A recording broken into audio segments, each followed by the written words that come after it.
يا جماعة 7 ايه؟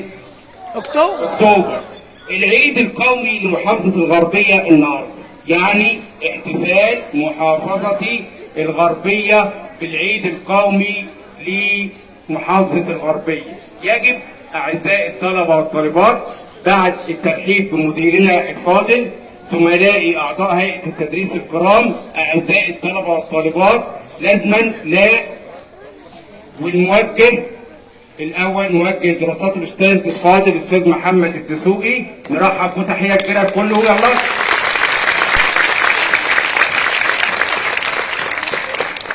واحنا اتفقنا في فريق اسمه اكتشف التاريخ في ميت الرخا لا نفوت حدث تاريخي، وده حدث ايه؟ يا حدث بتاع محافظتي. طيب التاريخ بتاعه عمرك ما تنساه، يعني بعد حرب السادس من اكتوبر بيوم، تاني يوم يعني هو احنا محافظة ايه؟ الغربية. 7 اكتوبر العيد القومي لمحافظة الغربية، تمام كده؟ طيب نيجي نسمع حكاية اليوم ده ولماذا تحتفل محافظة الغربية بهذا اليوم ونفتخر به، ومحافظة الغربية هتسمع في وسائل الإعلام العيد القومي لمحافظة الغربية. نيجي نسمع الحكاية مع بعض كده وكله يركز عشان هنسمع.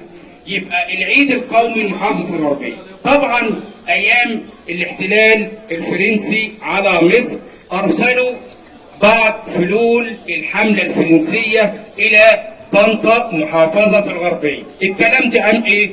من فات عليه 227 عام. أيام الاحتلال الفرنسي بعتوا بقايا فلول الحملة الفرنسية بقيادة اللواء لو فيفر، راجل فرنسي، وجه طنطا في ميدان السيد البدوي، وجه حاول ياخد أسرى من محافظة الغربية علشان يوديهم القاهرة ويعدمهم. طبعا أهالي طنطا عملوا مظاهرة بالعسر وكل ما يملكون، وواجهوا الحملة ديت وهم بالدبابات بالبنادق الآلية، ولم يخشوا شيئا واستشهد الكثير. بس النتيجة ايه؟ طردنا الفلول شر هزيمة وخرجوا من محافظة الغربية. تمجيدا لهذا اليوم يا جماعة، اللواء أشرف الجندي عمل حاجة اسمها أسبوع الخير. إيه هو أسبوع الخير ده؟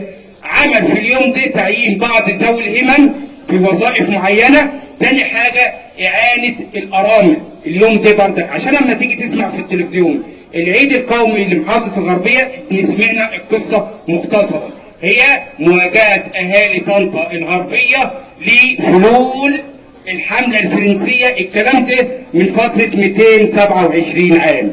يبقى يا ولاد أما حد يسألك على العيد القومي لمحافظة الغربية عرفناه. طيب المحافظة الغربية اسمه ايه؟ اللواء أشرف الجندي. اللواء ايه؟ على الحس، تمام كده. المحافظ بتاعنا يبقى عمل اسمه حاجة اسمها أسبوع الخير عشان هتسمع عليه في وسائل الإنترنت والإعلام المختلف، تمام كده.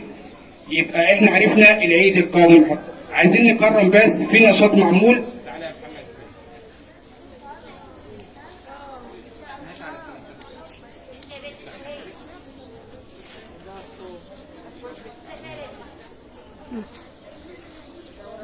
بسرعة بقى.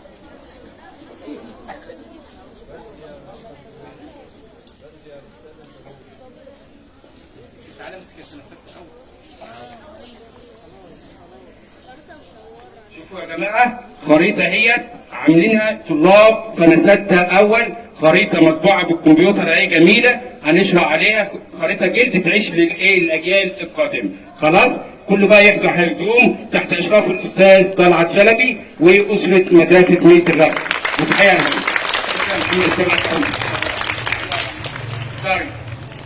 يبقى يا جماعة عرفنا إن العيد القومي بتاعنا يوم كذا، يوم 7 من أكتوبر تحتفل محافظة الغربية بالعيد القومي. مش هتنسى التاريخ ده أبدا بعد حرب انتصار أكتوبر السادس من أكتوبر.